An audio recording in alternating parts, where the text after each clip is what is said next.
When you hear that band name Pandemonium, it probably makes you think of a black metal band, maybe inspired by Celtic Frost's Into the Pandemonium, but nothing could be farther from the truth.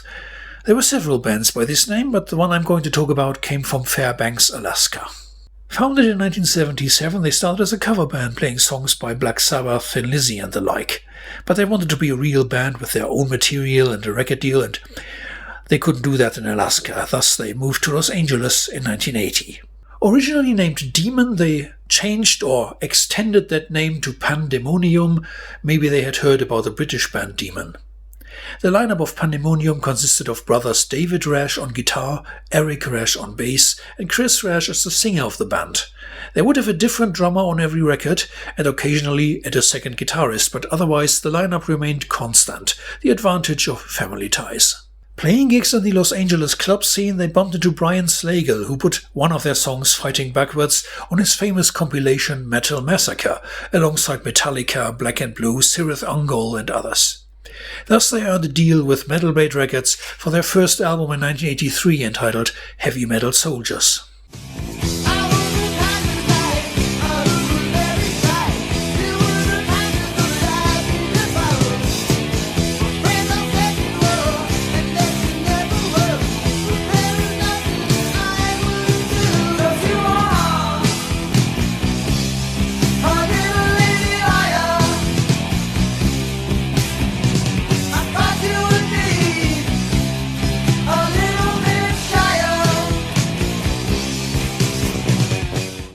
The best thing about it was its title. The cover artwork looked like a 1960s sci-fi magazine, and the music was a modest beginning, with pedestrian songs like Little Lady Liar, Girls in Love, and the just not very heavy title track Heavy Metal Soldiers.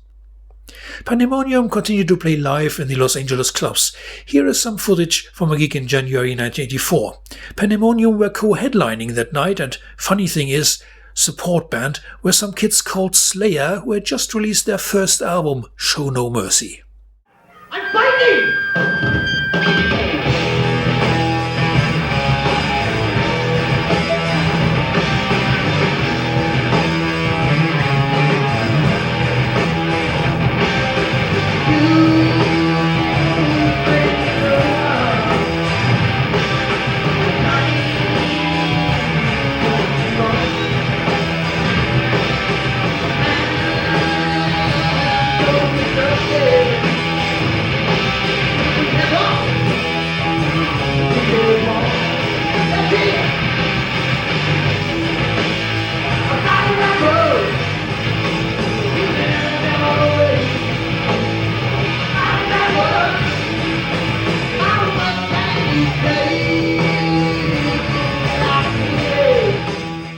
Afterwards, they briefly returned to Alaska and promoted their album with a gig supporting the Scorpions.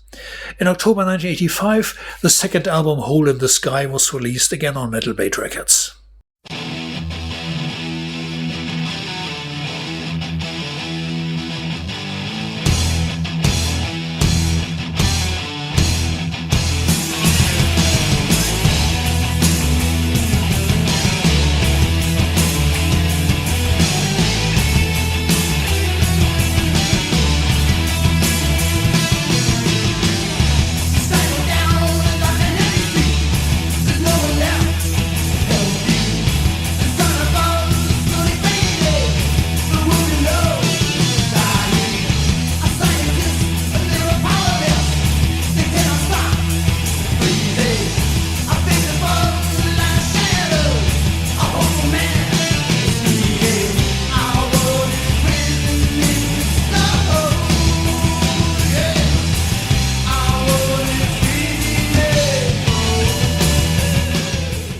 The album was better produced than the first, courtesy of Bill Metoyer, who worked with nearly everyone at Metal Blade, from Fate's Warning to Omen.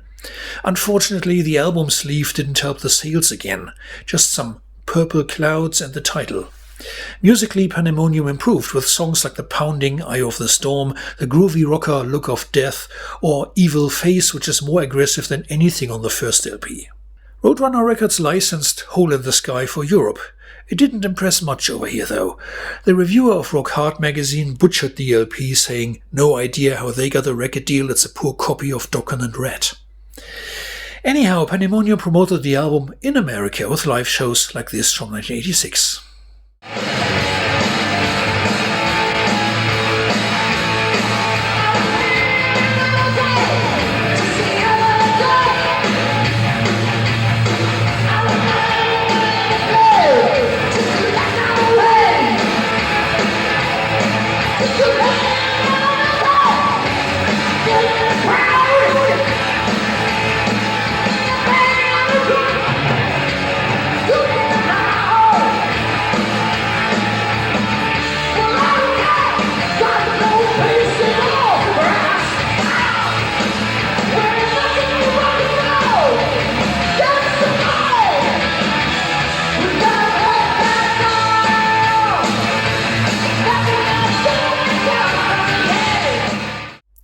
In 1988, the third album, The Kill, was released.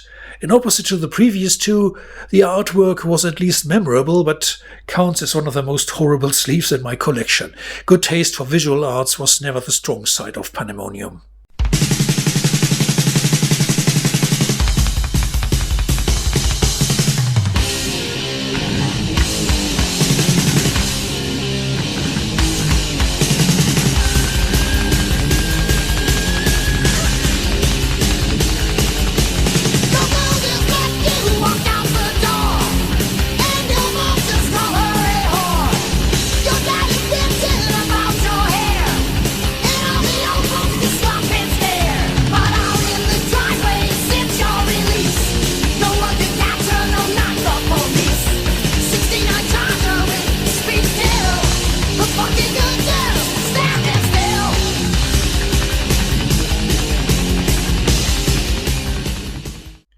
The reviewer in Metal Hammer magazine calls The Kill a considerable improvement over its predecessors.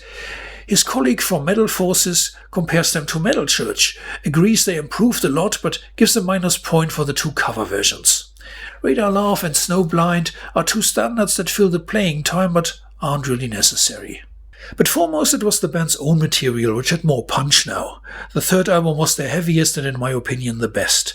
Chris wrote some interesting lyrics for Last Star and Cold Night, taking us into the popular genre of science fiction. Driving Away is probably the fastest song they ever wrote. I also like The Will to Kill, a haunting tune with great guitar solo. Going on tour for The Kill, Pandemonium opened for Savatage. Yet their record deal with Metal Blade expired, and due to lack of record sales, things were not looking bright for the future.